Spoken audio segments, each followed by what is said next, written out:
ขณะนี้เวลา5 นาฬิกา รายการต่อไปเชิญญาติโยมทั้งหลายได้รับฟังรายการเสียงธรรมแสงอรุณช่วงที่1ดำเนินรายการโดยท่านพระครูชลทานพิทักษ์เจ้าอาวาสวัดแม่ห้องไคอำเภอดอยสะเก็ดจังหวัดเชียงใหม่เป็นประจำทุกวันศุกร์เวลา5 นาฬิกาจนถึงเวลา6 นาฬิกาถึง7 นาฬิกาเป็นท่านพระอาจารย์ใบตรีเข้าเวสโกสัญญาณท่านพร้อมแล้วนิมนต์ครับเวลา5 นาฬิกาปอดแตบใต้ไหวสาในปุญญาปารมีธรรมของครูบาอาจารย์ภิกษุสงฆ์องค์เนนจุตนจุองค์ขอความผาสุกในธรรมจุมีแก่บรรดาพี่น้องศรัทธาตายกตาญิกาหนุ่มน้อยใจหญิงทั้งหลายจุผู้นายคนที่รับฟังรายการนี้อยู่ตั้งบ้านตั้งจองวันนี้เสียงธรรมแสงอรุณในช่วงแรกก็ได้เวียนมาบรรจบพบปะกับท่านพี่น้องศรัทธาตายกตาญิกาทั้งหลายวันนี้เฮาปะกันเดือนเก้าเหนือแฮม3 ค่ำเป็นวันศุกร์ที่13 มิถุนายนแต่ว่าวันซืนก็เดือนเก้าเป็งหลายวัดหลายวาจัดให้มีงานบุญก็ผ่านพ้นไปโดยดีวันนี้จะได้นำเอาพระธรรมเทศนาในเรื่องภาษิตสัปปะสอนมาเทศนาให้เฮาท่านทั้งหลายได้ยินได้ฟังแต่กี้ก็ไปเปิดพอทำกับแต่ละกับที่จะเอามาที่คัดสรรเอาไว้ปรากฏว่าแต่ละผูกนั้นมีความยาว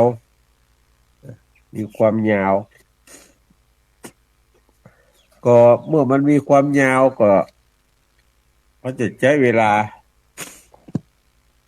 ทีนี้ส่วนหนึ่งเนี่ยมันจะมีการประชาสัมพันธ์ข่าวสารงานบุญก็กลัวว่ามันจะบัดตันเวลามันน้อยก็เลยเอาทำก้อมเนี่ยมาเทศนาให้เฮาท่านทั้งหลายได้ฟังเพื่อบรรละหีดเก่าห้อยหลังคือท่านทั้งหลายได้ฟังตามปกติที่ได้เคยฟังก็บางเทื่อบางทีก็จะทำนองโวหารบางเทื่อบางทีก็จะทำนองร้อยแก้วก็ขึ้นอยู่กับสถานการณ์บางเทื่อบางครั้งวันนี้ก็จะทำนองร้อยแก้วให้เฮาท่านทั้งหลายได้ฟังเพื่อบรรละหีดเก่าห้อยหลังแล้วก็บรรละรายการที่ได้ได้จากันเอาไว้ก็ขอเชิญขอนิมนต์ทุกท่านได้สดับรับฟังพระธรรมเทศนานี้ตามสมควรแก่เวลาสืบไปนะโมตัสสะภะคะวะโตอะระหะโตสัมมาสัมพุทธัสสะ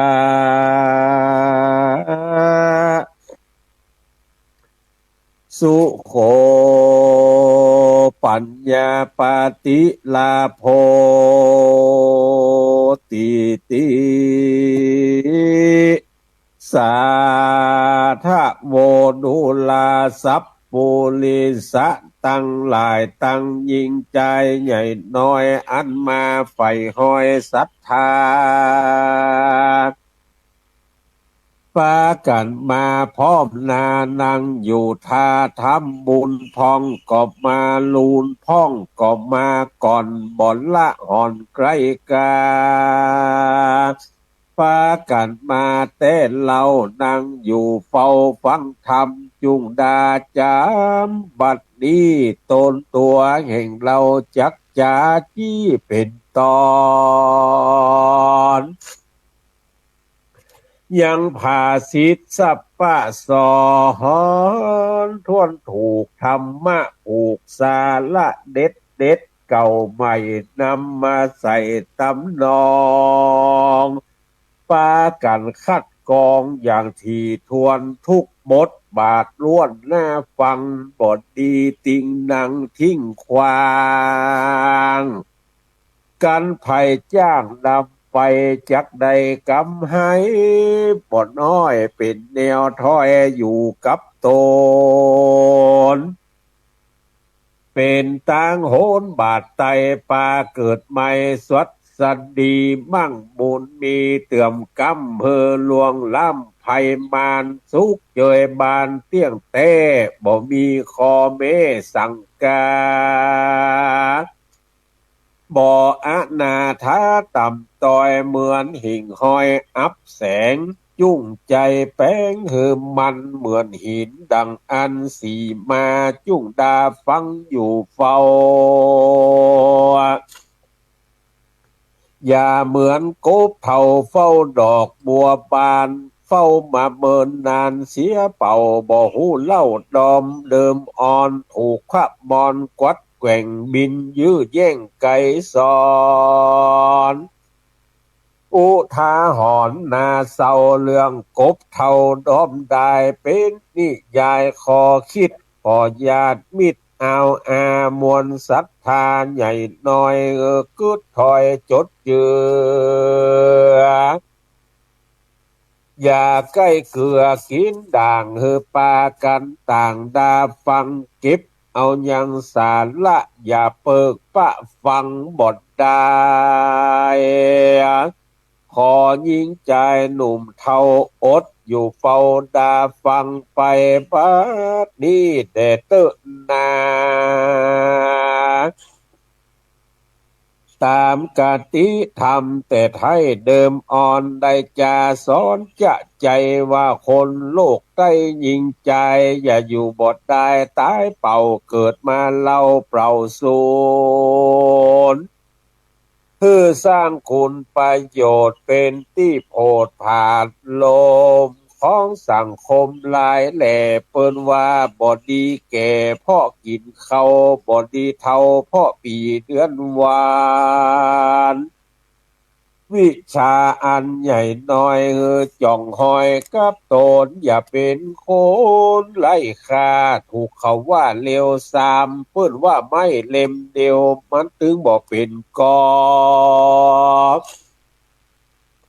ปอเล่มเดียวบ่เป็นหมู่กันจักอยู่เฮอเปิ้นเสียดายตายไปก็เฮอเปิ้นไร่รำหาเฮอเปิ้นจ้าอวดอ้างได้สืบสร้างต่างดี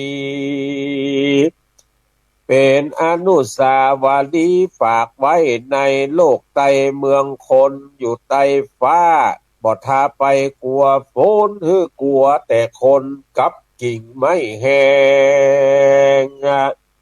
บ่ใจมากล่าวแกงรำพันหู้แล้วก็จักไปนันหันแล้วก็จักไปเดือดปากันเจ็บปากันเมียดเอาไว้ในใจอย่าได้ใครจื่นสู่กันเฮาบ่อูเฮาก็เป็นนายมันนึกบ่จาบันหม่นไม่เปิ้นว่าบ่ดีเก็บกำเหนือไปเสือกำไตเฮือดักไปตุมเฮียตุมฮีและอย่าได้อุตริล่ำคุ้มเฮือได้เก็บซุ่มคาลมเป็น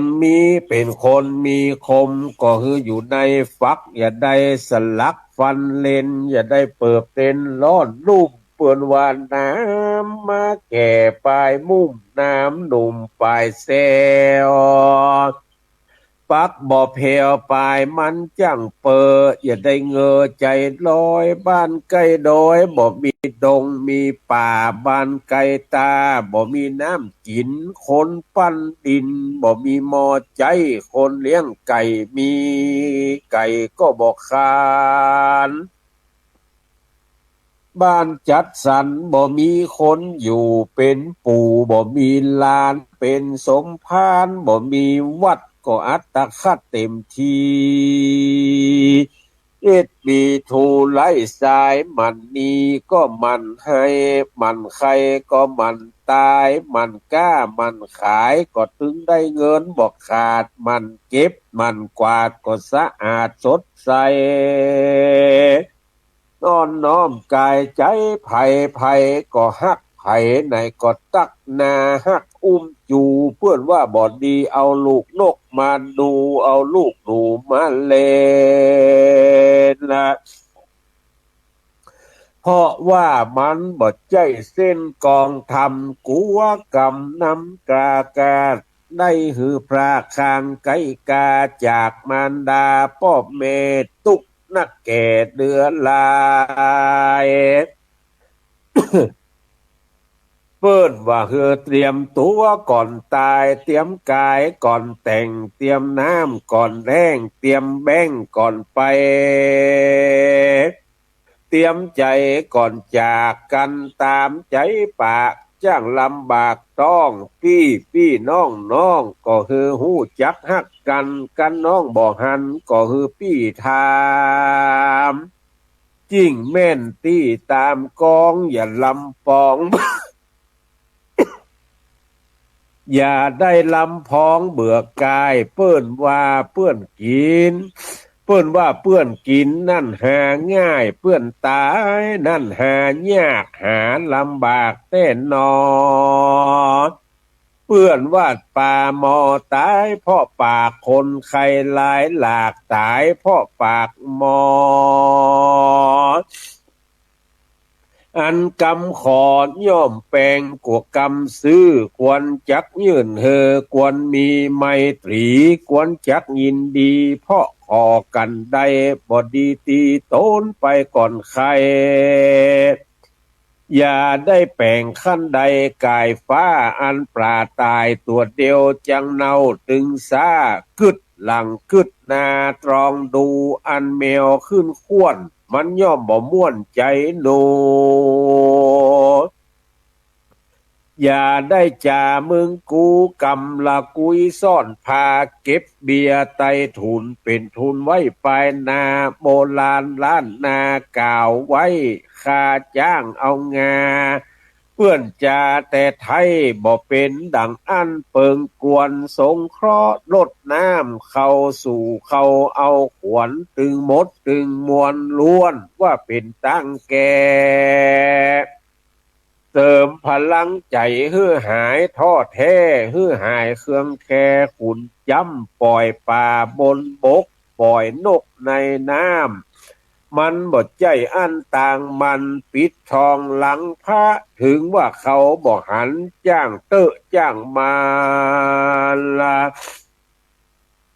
ทำไปอย่าเศร้ากันจักตีหมาก็เฮือแงนพอหน้าเจ้าอย่าใจเผลอเบาบ่หู้ลับนอนเมื่อวันละ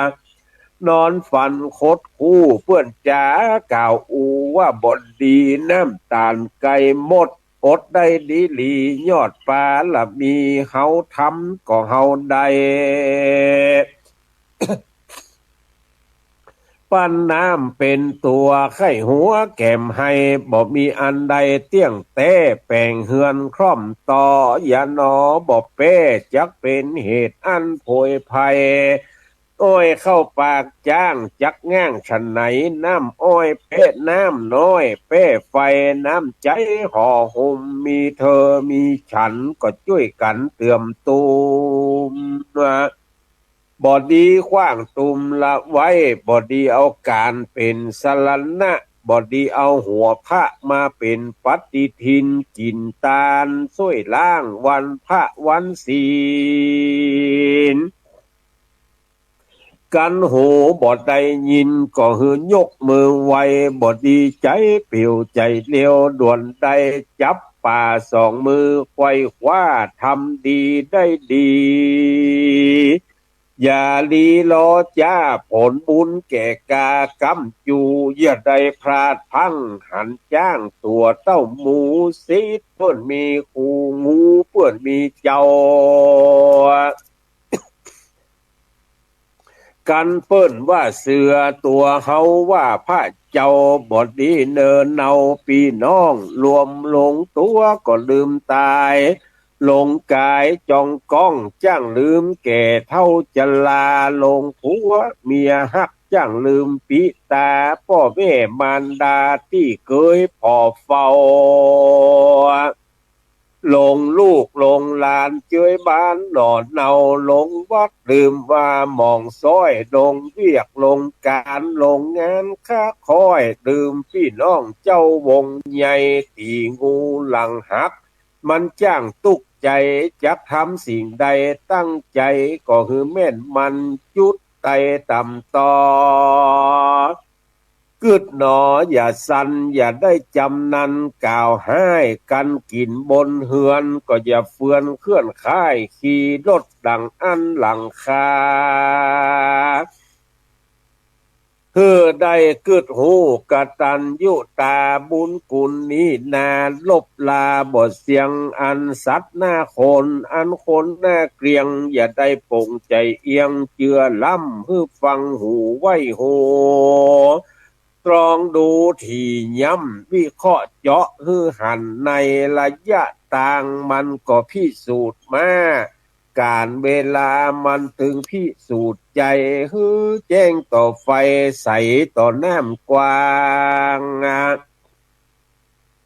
หู้เขาหู้เฮา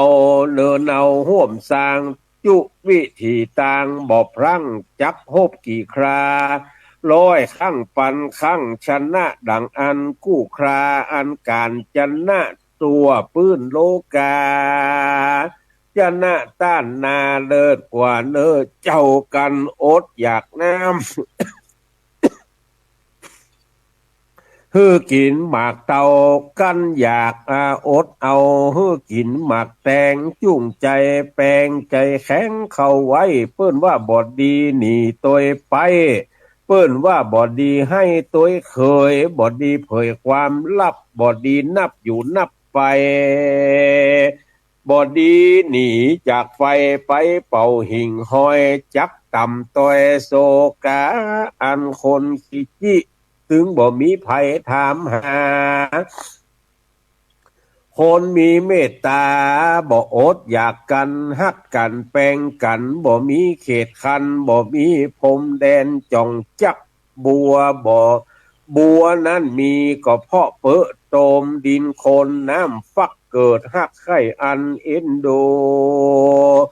บุญกรรมจูคือเก่าอันหมาบ่เห่ามันจังคบเปิ้นว่าบ่ดีญาณเก่ากบเมื่อกันว่าจักจบก็ฮือจบด้วยดี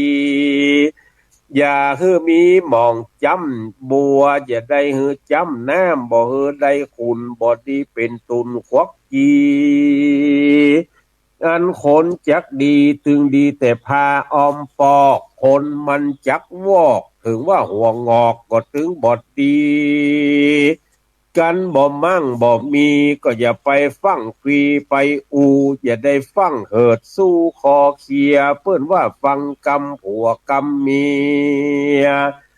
จ้างปลาเสียพี่เสียน้องฟังกำปากกำต้องมันจ้างชิบหายบ่ดีนอนตื่นสายควายลา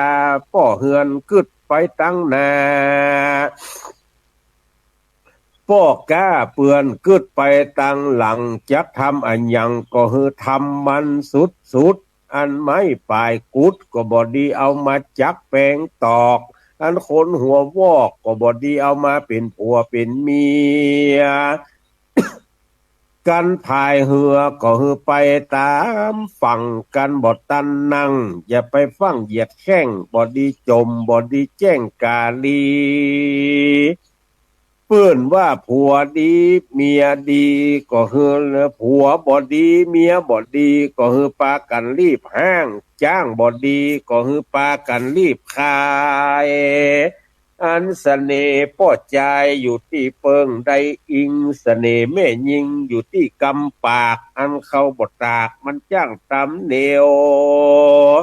อย่าได้ชุนเฉียวฟังจมฟังด่าบอดีปากว่ามือเติงคือลำเปิงกึดฮอดเถิงเก้ายอดเดิมอ่อนอย่าได้สะอ่อนถือตัวแน่แย่แล้วบอกแกไขทำตัวไก่จกมกกันจักบินก็เฮอบินเหมือนนกกันว่านาบินบอดดีก็จักตายถูกบ่วงสักวันด้วงอยู่ปลายไม้ไผก็ถึงบ่ฮู้บ่หันจักตายสักวันก็เพราะนกบะแฮนั่นเต้เล่นนามูลละศรัทธาตั้งหลายเฮ้ยอันปากันมาจมเจยฟังยังคำสอนของพระจินวรสัมมาสัมพุทธเจ้าฟังแล้วจุเอาไปพินิจพิจารณาประยุกต์ใจกับตัวกับตนได้แล้วก็จุฮือปากันสอนลานแก้วแห่งตนสืบไปเติ้นนาอันนี้ก็ได้ชื่อว่าผู้ลาดศรัทธาตั้งหลายได้กระทำหือตานรักษาศีลเมตตาภาวนาสมดังกำจาของข้าจินวรสัมมาสัมพุทธเจ้าอันนักปราชญ์ตั้งหลายได้กดเงื่อนเก้าเป็นภาษิตสัพพะสอนดังได้เตสนามานี้ปัญญาจะและนานิธิตังขีญาอันเตสนาธรรมดวงชื่อว่าภาษิตสัพพะสอนก็บังโกมโสมเลศเสด็จศรัทธาพี่น้องทั้งหลายก็ได้ฟังพระธรรมเทศนา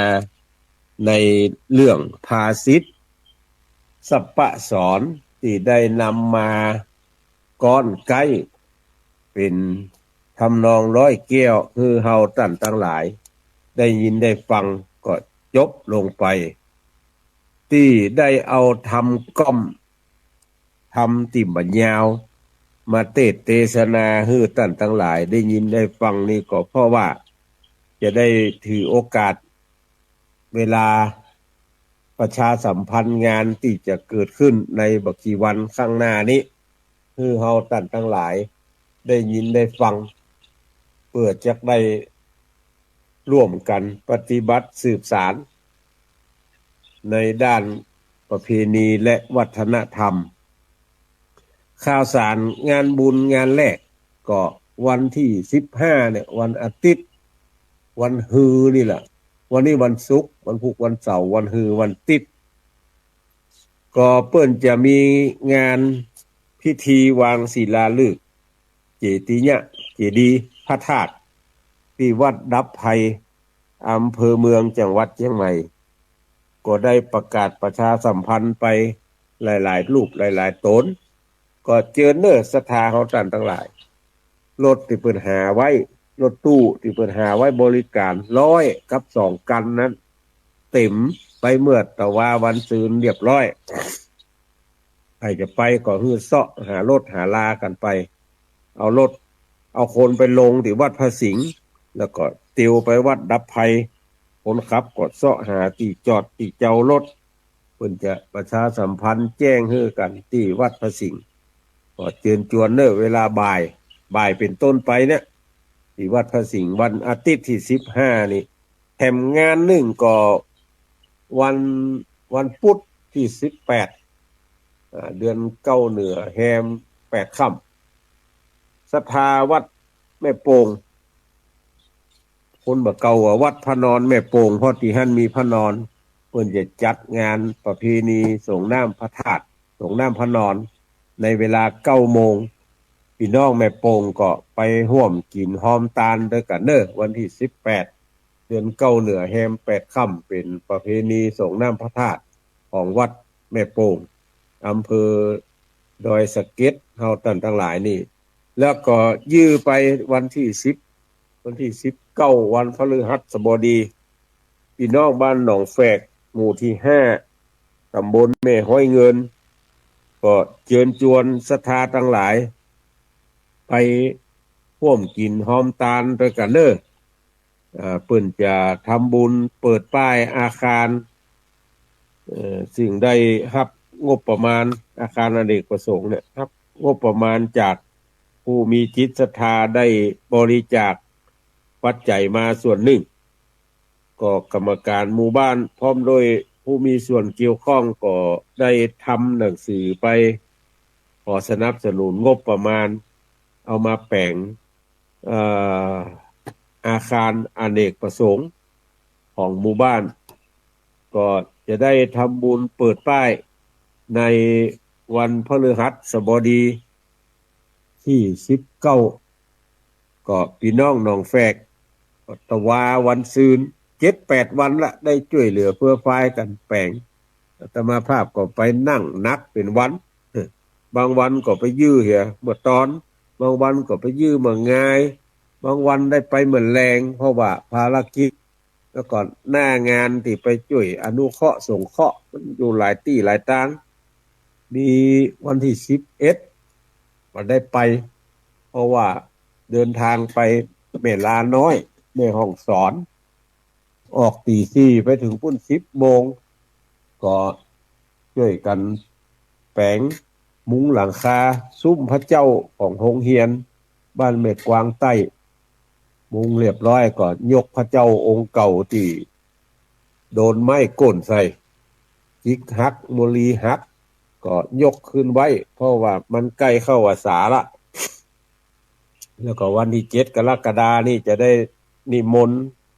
พระเจ้าพระพุทธรูปองค์ใหม่เข้าไปประดิษฐานครับก็ออกจากหัน3 โมงครึ่งมาถึงวัดก็3 ทุ่มครึ่งใช้เวลาอยู่ 5-6 ชั่วโมงด้วยกันในการเดินทางเลยไม่ได้ไปยื้อพี่น้องหนองแฝกตะว่าก็ไปยื้อละศาลาก็ปากันติดไฟติดพัดลมติดกล้องวงจรปิดเพื่อสะดวกต่อการจัดการวันนี้ก็ไผเป็นศาลาบ้านหนองแฝกก็ไปช่วยกันกำเนื้อเขาจะใส่ครอบหลังคาบนพุ่นสร้างทางเหนือแต่ว่านี่ที่มันบัดลันตันแล้วนี่พอไฟฟ้าดับเปิ้นลงคัดอ้าวละแปลงเสาไฟฟ้าก็เลยทำให้ศาลาบ่ได้ทำงานสักกรรมเพราะอาศัยสว่านที่ใจแบตเตอรี่นั้นมันไม่แห้งเอาขึ้นหลังคาแล้วก็มันเมื่อมันไม่แห้งแล้วมันขันน็อตหลังคายิ่งเป็นน็อตเจาะเหล็กมันแห้งมันบ่เข้าก็เลยไปแปลงตั้งอื่นหน้าจั่วก็เสร็จเรียบร้อยวันนี้จะขึ้นมุงหลังคาแล้วก็ตัดใดที่มันกวงมันเป็นหูก็ช่วยพ่อช่วยกอยวันนี้ก็จะทำบุญในวันที่19ตั้งแต่9 โมงเป็นต้นไปเด้อพี่น้องตำบลแม่ห้อยเงินตั้งแต่9 โมงเป็นต้นไปในวันเดียวกันนี้เปิ้นก็จะถือโอกาสปูชาเทวดารักษาบ้านเมืองเฮาว่าเลี้ยงผีเสื้อบ้านเป็นวันเดือน9แฮม9ค่ำตั้งเมื่อเจ้า6 โมงเมื่อเจ้าเปิ้นก็จะเลี้ยงผีปู่ย่าผีไผผีมันบ้านไผบ้านมันสัก7 โมง8 โมงก็จะไปรวมตัวกันที่เสื้อบ้านเลี้ยงเสื้อบ้านปูชาเทวดารักษาบ้าน9 โมงครึ่งก็จะไปจุกันที่เนี้ยที่ศาลาอาคารอเนกประสงค์นี้วันนั้นนี่ได้เชิญท่านนายอำเภอมาเป็นประธานในพิธีที่มนต์พระเจ้าประสงค์ไปเจริญพระพุทธมนต์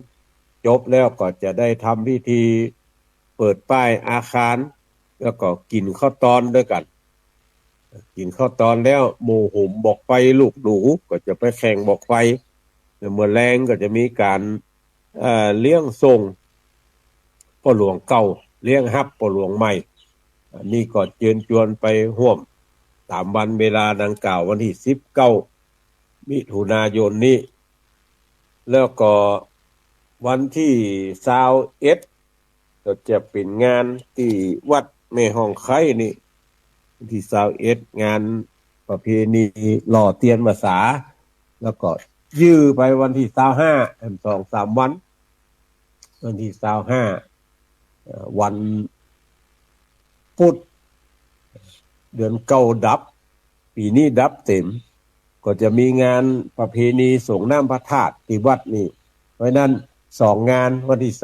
21ประเพณีหล่อเทียนวันที่25ประเพณีส่งน้ำพระธาตุในส่วนของอยู่มาเถอะจำลำดับพิธีการในงานทำบุญประเพณีหล่อเทียนภาษาเขาทำกันมาเป็นปีที่18นะปีนี้ได้เวียนมาบรรจบเอากันมาหล่อที่วัดแม่ห้องไคร้หมู่ที่8ตำบลแม่โป่งอำเภอดอยสะเก็ดที่หลายท่านได้แจ้งกันไปตะกี้ตุลุงยองประกาศเบอร์โทรตัวปลายมันผิดไปเลยตุลุง4608ตุลุงบอกว่า4609หลายท่านถ้าจะโทรไป4609ล่ะกี้น่ะ4608ตั้งปลายมันแล้วก็ตั้งแต่เมื่อไงเมื่อเจ้าเลยท่านทั้งหลายก็จะได้เอาเข้าป่าอาหารเอาเจ้าหมูเจ้าจุ๋มปากันมาถึงเมื่อเจ้าเมื่อจี้ละก็คืนได้ครับข้อความจากท่านพระสมชาติชาตปัญโยว่าแม่ก้อมยอดเงินบ้านตาห่อตำบลทรายขาวอำเภอพานจังหวัดเชียงรายเนี่ยจะมา2 รถตู้จะเอาข้าวต้มมาถวายเอาข้าวต้มมาถวายพระเจ้าพระสงฆ์ที่นอนห้างนอนแฮมอยู่ที่นี่นอกจากนั้นก็เอามาเลี้ยงหมู่เดียวกันก็อนุโมทนาเด้อตั้งแต่เมื่อเจ้าไปละวันที่21วันเสาร์ที่21มิถุนายนนี่นะ 9 โมงทุกอย่างพร้อมแล้วบ่ก็จะนิมนต์ท่านผู้อำนวยการสถานีวิทยุคลื่นสีขาวได้เปี่ยไม้ เปี่ยไม้มาอู้มาจ๋ามาชี้แจงกล่าววัตถุประสงค์ของการจัดงานฮื้อที่ประชุมวันนั้นหมายความว่าไผมาก็จะได้ยินท่านผู้อำนวยการสถานีวิทยุคลื่นสีขาวอู้ว่าความเป็นมาวัตถุประสงค์ของการที่จะหล่อเทียนเนี่ยมันเป็นเชื้อใดแล้วก็ประธานฝ่ายฆราวาสประธานในพิธีก็จะมากล่าวความรู้สึกหลังจากนั้นก็จะจุดเทียนจุดธูปแล้วก็เปิดโกยถวายราชสดุดีปากันห้องเพลงสรรเสริญพระบารมีแล้วก็เพลงแห่มเพลงนึงชื่อจำบ่ได้ชื่อเพลงนี้ แล้วก็จะเชิญท่านผู้มีเกียรติจุดเทียนน้ำมนต์จุดเทียนนวมหามงคลแห่ม9 เล่มแล้วก็ประเคนขันศีลประธานสงฆ์เพื่อศีลแล้วก็จะได้เกณฑ์ขันศีลแล้วจะไหว้พระจะมาทานเบญจศีลแล้วพระเจ้าพระสงฆ์ชุดที่1เนี่ย9 รูปจะได้ขึ้นประจำอาสนะเจริญพระพุทธคุณคือตั้งนะโมสรณะโกมแล้วก็อิติปิโสไปถึงพระขวาติ9 รอบศรัทธาเฮาก็ไปปูจาเอาขี้ผึ้งปักตนเสร็จสัดเรียบร้อยปูจาเอาขี้ผึ้งเอาไปใส่ในภาชนะที่เปิ้นเตรียมไว้แล้วเจ้าหน้าที่จะเป็นคนยกย้ายจากภาชนะไปใส่ในหม้อขางที่จะเอาต้มคนเดียวถ้าฮือศรัทธาทั้งหลายเอาไปใส่คนเดียวหมอนั้นกำลังลุมตั้งจิตอธิษฐานว่าปรารถนาว่าของข้าหายทุกโศกโรคภัยเตอะกำลังจะเอาขี้ผึ้งหย่อนในหม้อขางอุ้ยนั่นอยู่ตั้งนอก คนมันหลายเนาะเอาขี้ผึ้งจุ่งใส่หม้อขางมันทำมือน้ำขี้ผึ้งสะเด็นใส่หลังมือกันพ่องใส่เสื้อขาวพ่องหน้าที่จะได้บุญได้กุศลกลายเป็นว่ายันเขี้ยวยันกลางใส่กันไปเหี้ยบุญกุศลก็ทดถอยลงไปก็จึงปากันอู้กันจาว่ามันน่าจะหาวิธีอื่นวิธีใด คือศรัทธาเฮาท่านทั้งหลายเนี่ยไปตักเอาน้ำขี้ผึ้งที่เปิ้นต้มแล้วเอาไปใส่เบ้าหล่ออย่างเดียวก็เปาะส่วนขี้ผึ้งที่เป็นแผ่นเปิ้นเขียนแล้วเพื่อเอามาใส่ในภาชนะรองรับแล้วกรรมการเฮาก็ก้อยๆเอาไปคือฮู้ว่าควรจะใส่จะได้มันบ่เสด็นอันนี้นี่ได้นัดแนะกันไว้แล้วเมื่อพระเจ้าประสงค์สวดพระพุทธคุณจบแล้วบ่ชุดที่2ก็จะขึ้นเนี่ยไปสวดพระธรรมคุณเฉพาะสวากขาโตสวากขาโตไปจนสุดแห่มเก้าจบแล้วบ่ศรัทธาระหว่างนั้นก็ประชาสัมพันธ์กันไปทุกเจ้าก็สวดไปศรัทธาก็รอเตียนกันไปอย่างเงี้ยมากูเตือนน่ะแต่ว่าสถานที่กับระบบมันจะบ่เหมือนกันเฮาก็ฟังโฆษกฟังพิธีกรจะจะประชาสัมพันธ์ว่าคือเนี่ยจะใดคือเนี่ยจะใดแล้วก็พระสงฆ์ชุดที่3จะขึ้นสวดสุปฏิปันโนแถมเก้าจบต่อด้วยพาหุงถวายพรพระหากรุณิโกภวัตตุสัพมันจะจับ11 โมงพอดี11 โมงปุ๊บก็ปากันกล่าวคำถวายพระทหารเพลเมื่อกล่าวคำถวายพระทหารเพลแล้วบ่ศรัทธาเฮาก็ปากันรอเตียนไปทุกเจ้าก็ไปฉันพระทหารเพลแล้วก็ย่างเหกรรมเปิดโรงทานอาหารกลางวันผู้มาร่วมงานใครจะเอาโรงทานมาก็ได้เนอะเอาตั้งตามที่เปิงใจกรรมการเอามาแจ้งกรรมการจะเขียนฮื้ออย่างเดียวเขียนป้ายชื่อเมนูปลาแก้วแกงแค่มานะแล้วก็เปิงใจตอนใดก็ไปนั่งตอนนั้นก่อนนี้เอาเคยติดป้ายก่อนปลาแก้วอยู่จอกบนปลาคำอยู่นอกเพ่ปลาแก้วนั่นมาก่อนปลาคำกุ้มไปไก่แล้วไหมเดี๋ยวตอนเนี้ยกลายเป็นว่าไปลู่ที่ตั้งโรงทานแล้วก็ทำคุณเครื่องใจบุญกุศลที่จะได้จากการมาตั้งโรงทานจากการที่จะได้70เหลือ20เดียว50นั่นเป็นว่าติดไปกับปลาแก้วปลาคำจมคือปลาแก้วมันลู่ที่นั่งกูนั่งตะนี่ป้ายก็มีนี่50นั่นติดเปิ่นไปบ่ได้สักกรรมตัวได้20เดียวดังนั้นก็เลยจะแก้ปัญหาว่าคือมาลงเส้นลูกไหนมาลูกเมืองเป้าเอาอย่างมาจอผักกาดแล้วก็ลูกเมืองเป้ามาจอผักกาดต้องหาที่นั่งเนอะเปิงใจตะใดก็เอาไปติดตะนั้นแล้วก็นั่งหั่นนี่คือวิธีการพยายามจะปรับปรุงในส่วนที่เกี่ยวข้องโดยดีมาตลอดแล้วก็ส่วนเมื่อถึงเวลาแล้วก็เปิดป้ายโรงทานปากันกินให้อิ่มก่อนใครจะไปฟังเอาไปจังใดเตื้อกินนี่ให้อิ่มก่อนแล้วก็เวลาเที่ยงเกิงนี่เฮาจะปากันกินน้ำกินอย่างให้เรียบร้อยเข้าห้องน้ำให้เรียบร้อยสวกเขียวสวกกลางให้เรียบร้อยแล้วก็ไปจุกันที่ศาลาพิธีแห่งรอบหนึ่งเพื่อไปร่วมกันสวดธรรมจักรจบแล้วบ่มันจะอยู่ที่บ่ายโมงป่ายสักน้อยหนึ่งแล้วก็พระสงฆ์15 รูปที่นิมนต์มารับเตียน15 วัด15 ตนจะขึ้นนั่งประจำอาสนะเมื่อขึ้นนั่งประจำแล้วบ่พิตามคณายกก็จะโอกาสเบญตาลรับประธานในพิธีจะกล่าวนำกำถวายเตียนวสาแล้วก็เชิญเจ้าภาพปัจจัยเชิญเจ้าภาพเตียนเชิญเจ้าภาพโซลาเซลล์ช่วยกันเกณฑ์อาจจะมีตัวแทนในพิธีนั้นเป็นคนขึ้นเกณฑ์พ่องอาจจะเป็นเจ้าภาพโดยตรงพ่องแต่ที่นี่ทั้งนั้นก็จะพยายามให้ทุกคนมีส่วนร่วมโดยการโยงฝ้ายไปให้ท่านทั้งหลายกำฝ้ายก็เปรียบเสมือนว่าลุกมาเกณฑ์บางคนนี่เป็นเจ้าภาพแล้วหัวเข้าบดีเปิ้นห้องแล้วกว่าจะเตียวไปถึงทุกเจ้านี่คนทน10เปิ้นพอเกณฑ์แล้วตัวเก่ายังไปบ่ถึงเด้อโอเคนะมันจะทำให้ลำบากต่อการจัดการสถานที่มันก็ถ้ามันแคบ หมอหนึ่งเตียวไปหมอหนึ่งเตียวมาก็จะตำใช้กันเต้าพวกเข้าแข้งขาก็บ่ดีในจะเติกหนึ่งเติกสองติกำไปเติกไม่เต้าแถมเติกอย่างแฮมโมมันแบบใจว่าเดินสะดวกเหมือนกัน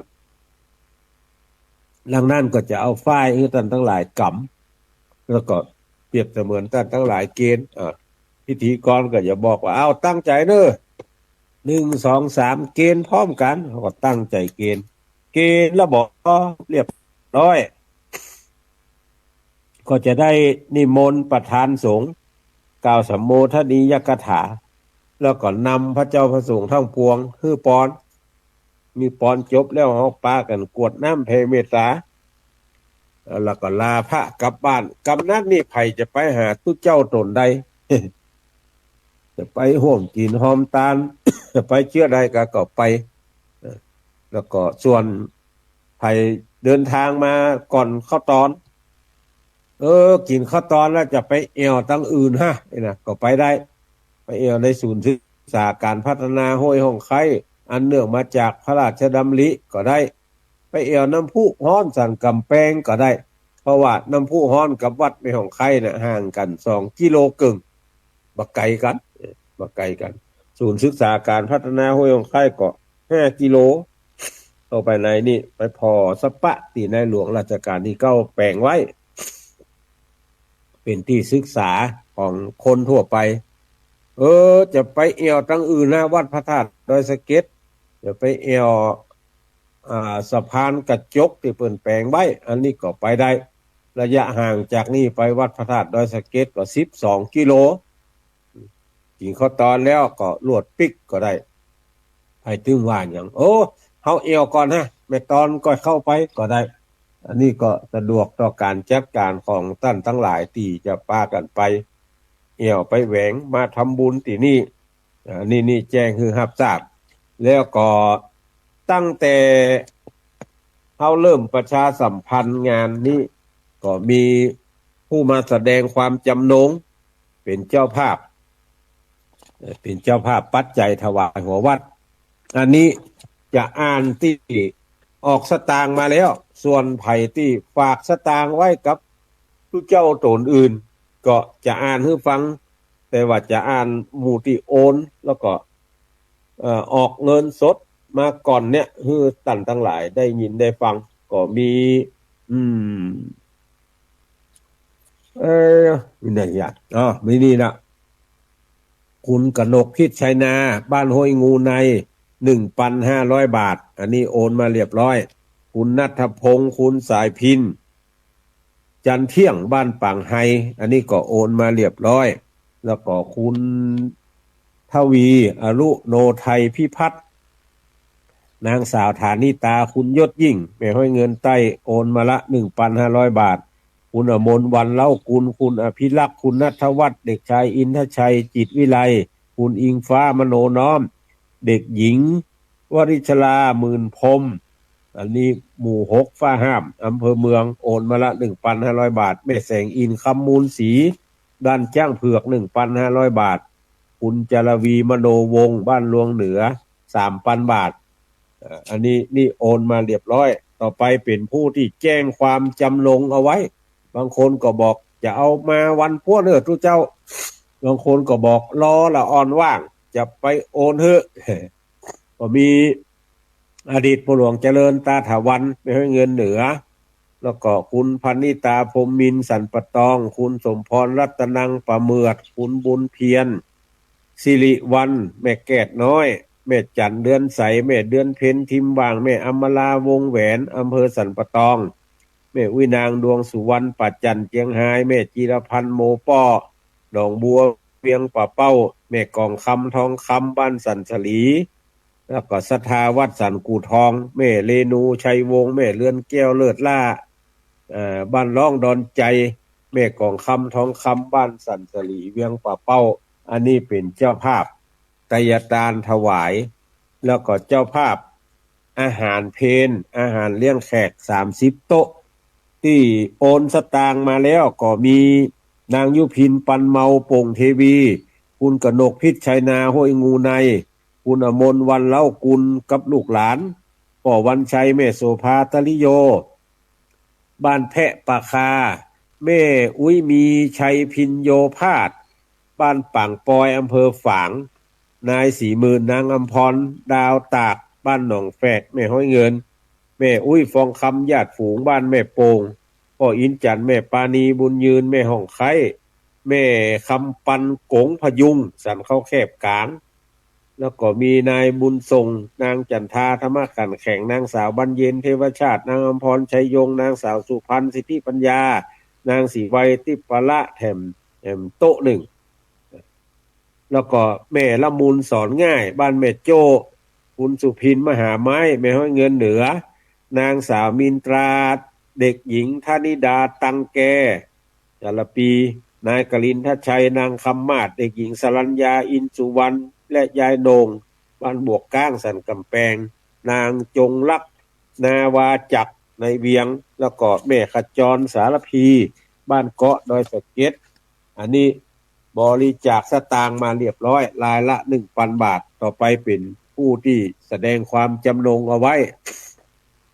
ก็มีนายชนะชนเตจะแยงบ้านห้วยหม้อป้าสีดาคนงามเวียงปะเป้าคุณพันนิตาพรหมมินทร์สันปะตองแม่สุธรรมใจปีนหนองบัวแม่บุญศรีเทวชาติอันนี้แสดงความจำนงเอาไว้อันนี้เปิ้นบอกว่าจะเอามาฮื้อในวันงานเลิศตุเจ้า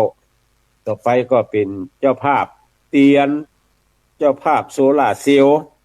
ก็มีแม่ทองเครือชัยกันทานางสาวธัญพัฒน์กิรตาพันกุลศพปราบนายสมคิดนางสุรกานายคมกิจคำพันธ์ศพปราบนายสุรชาตินางวัฒนาอุปป้อศพปราบ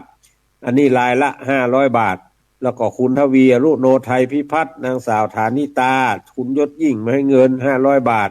คุณอมรวันพร้อมคณะแถม500 บาท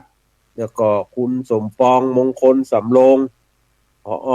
โรงเรียนแม่โป่งคุณฟองเมฆสิทธิปัญญาโรงพยาบาลส่งเสริมสุขภาพตำบลห้วยบ่อทองแม่ปวลีอินสุวรรณบ้านกลางต้งกลางทุ่งแม่ไปอยู่กลางต้งแม่อยู่กลางทุ่งนี่ลำปางแล้วก็แม่บัวโรยแรงจริงบ้านปะคาวังเหนือนงประดิษฐ์ประเสริฐบุญรัตน์แม่สีทรเปรมจิตนายอานนท์อภิวงศ์วาลีชัยเทพจุลีปทุมวันสุพันธ์สิทธิปัญญาอัฐพลถาแม่วางนี่อ่านไปละกรรมละจะต่อจากวันนั้นก็มีนายชาติชายนางวันวิมลอินต่อมบ้านป่งกุ่มแล้วก็คุณวิรัตคุณจันสมคุณเกษรินคุณธนพงศ์บ้านสันนาเมงนายณรงค์นางทองนินทรถาบ้านหนองแฝกกลินทชัยอินสุวรรณพ่อในครอบครัวบ้านบวกก้างพ่อเมืองคำแม่แสงเรือนตาลิโยอันนี้เอามาฝากปะปะตมาภาพบ้านป่าแม่แดงหมู่เก้าแม่บุญยังทรถาป่าแม่แดงหมู่เก้าแม่ยุพินนาตลาก็ป่าแม่แดงหมู่เก้าท่านอาจารย์สมเพชรปัญญาโนวัดประไพสองชุดแล้วก็แม่คำมาเรือนพินชัยบ้านแพะปะคานายบุญส่งนางฉัตรพรขันลางแม่จีดีเบียงปะเป้านางสาวโสภาวันขันลางนายสุคนเด็กชายสัตวัฒน์ลาหอมสูงเนินบ้านแม่จีดีแล้วก็มีอันอย่างนี้เนี่ยเขียนนะอ่านลายมือตกเก่าบอกใครได้เฮ้นางจงลักษณ์นาวาจักรบ้านในเวียงนายสายหยุดนางลัดดายอดน้ำคำแม่จ้องเหนือแม่ขจรสารพีบ้านเกาะดอยสะเก็ดนายสมจิตนางของสีน้อยไทยแม่ห้องไข่นายตานางทัศนีกันทวีแม่ห้องไข่นายนพพลนางสุพรรษาชัยโตบ้านห้วยบ่อทองอันนี้เป็นเจ้าภาพเตียนเป็นเจ้าภาพโซล่าเซลล์หลายต้นหลายคนที่แสดงความจำนงเอาไว้ก็ต่อจากตะวันนั้นก็มีแม่สีตาทิพย์นายทิวานางปวีนาปิยบุตรอันนี้500 บาทนางศรีอรุณจันประสิทธิ์นางมิ้วอินใจ500 บาทแม่เถาวันธนูใจบ้านโป่งหนองเป็นเจ้าภาพแถม4 เล่ม4เล่มได้โอนสตางค์ผ่านตั้งหลวงปู่แล้วแม่เพชรลาพรมใจบ้านโป่งหนองแถม1 1 เล่มนี่เป็นเจ้าภาพแล้วก็เป็นเจ้าภาพที่เพิ่ง ที่เพิ่งตามกำลังทรัพย์ของท่านทั้งหลายต่อจากแต่วันนั้นก็มีนายบุญส่งนางมาลีบ้านหนองแฝกแม่สุขใจพี่วงงามบ้านที่ละปูน200 บาทนางพวงเพชรกันเตจะบ้านเมืองน้อยและเวียงป่าเป้าเจียงไฮ้แม่บัวเขียวมุงเมืองบ้านแม่ให้เงินใต้นายหยุดนางลัดดายอดน้ำคำแม่จ้องเหนือนายคำปันนางเขือวันเดชวงยาบ้านหนองแฝกแม่ขจรสารพีบ้านเกาะอันนี้หอมมาคน100-200ก็อนุโมทนาเนอแล้วก็บริจาคแสดงความจำนงบ่ใช่บริจาคเป็นเจ้าภาพโรงทานที่แสดงความจำนงว่าจะเอาโรงทานมาก็มีศรัทธาวัดมงคลต้าล้อดอยหล่อพุ่นน่ะท่านพระวันใหม่ตุลุงตุปี้วันใหม่จะเอามะม่วงลูกดอยหล่อมาออกโรงทานแล้วก็ศรัทธาวัดถาวรรังสีม่วงโตนเพิ่นจะเอาหมูทอดไก่ทอดข้าวนึ่งมาแล้วก็แม่ก้อมแม่ก้อมยอดเงินบ้านตาฮ้อสายขาวอำเภอพานเนี่ยจะเอาข้าวต้มมาในวันนั้นก็อนุโมทนากับทุกภาคส่วนเด้อที่ได้แสดงความจำนงมาแล้วก็หลายท่านที่ฟังรายการเนี่ยโหเฮาก็ออกสตางค์ไปแล้วเหรอแล้วอย่างบ่ได้ยินตุลุงประชาสัมพันธ์นี่นะอันนี้พอทำความเข้าใจกับเฮาท่านทั้งหลายก่อนว่าบริจาคหลายช่องทางเนาะบางเตื้อฝากตู้เจ้าแห่งโตนอยู่เจียงไฮ้บางโตนบางคนก็ฝากตู้เจ้าแห่งโตนอยู่ละปูนฝากตู้เจ้าแต่ละโตนมาเนี่ยบางท่านก็ฝากท่านพระมหาสมชาติแต่เปิ้นยังบ่ได้ปะอาตมาเด้อเป็นเงินสดออกไปแล้วเหรออันอย่างดักปิ้งบ่มีชื่อเฮา มีพระครูตุลุงแดงอู้กะชื่อคนอื่นชื่อเฮาอย่างมีหายนะอันนี้ไผบ่ต้องตกอกตกใจเด้อ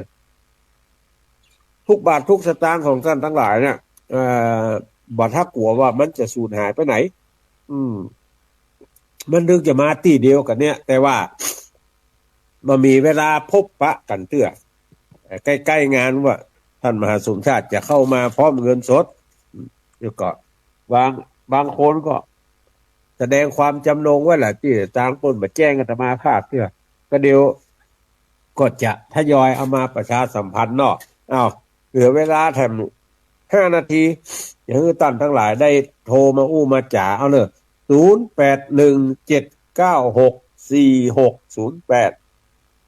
0817964608ใครจะโทรมาอู้มาจ๋ามาเปิดห้องอย่างก็ รายงานผลการรับฟังก็ได้อย่ามาอู้มาจ๋าว่าฟังจากทางใดหอมไปแล้วหอมทางใดก็ได้เน้อ0817964608ก็เปิดโอกาสให้ท่านทั้งหลาย นั่นจามนำละ836เจริญปอน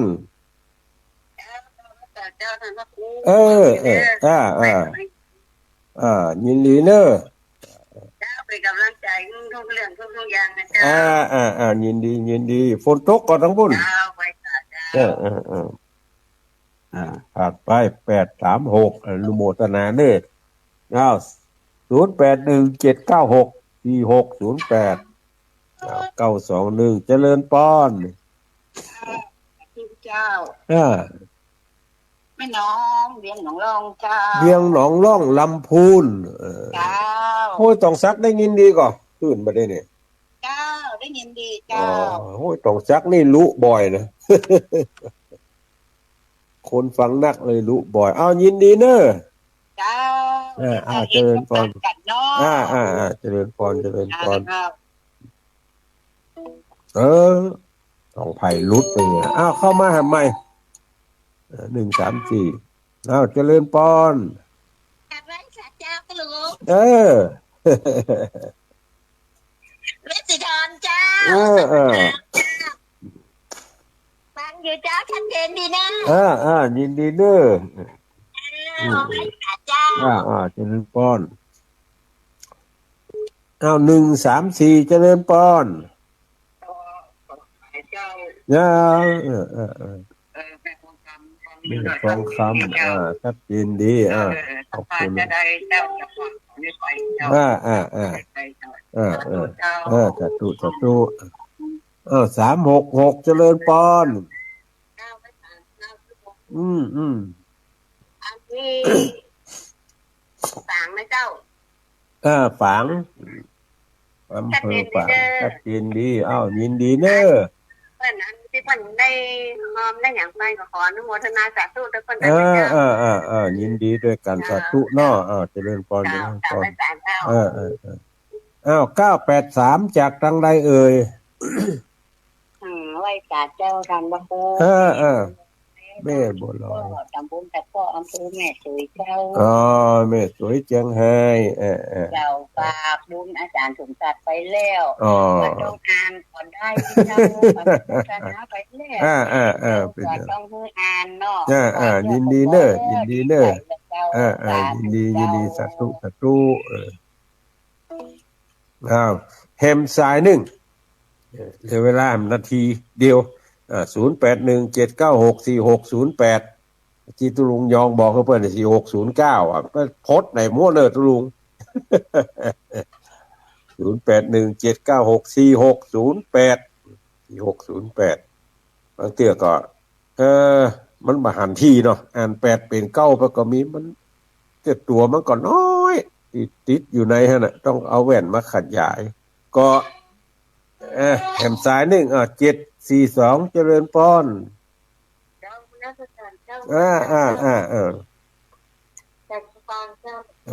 ลำปางฟังชัดเจนนี่เนาะชัดเจนเจ้ายินดีเนอะขออนุโมทนาด้วยยินดีใช้เวลามาครบถ้วนกระบวนการละ1 ชั่วโมงเต็มขอนำรายการนี้จากท่านทั้งหลายไปก่อนวันศุกร์หน้าถ้าบัดติดยังก็มาปะกันแถมใหม่ขอให้ท่านทั้งหลายได้อยู่ดีมีสุขมีอายุมั่นขวัญยืนอยู่ก้ำจูดูยังวรพุทธศาสนาดูตั้งกินดูตั้งไว้ดูตั้งใจจะเตตานในศาสนาแห่งพระโกตมะเจ้าเหมือนกันจุตนจุองค์จุผู้จุคนนั่นจุ่งจักมีเตี้ยงแต่ดีหลีจัตตาโลธรรมาวัฏทันติอายุวันโนสุขังปะลัง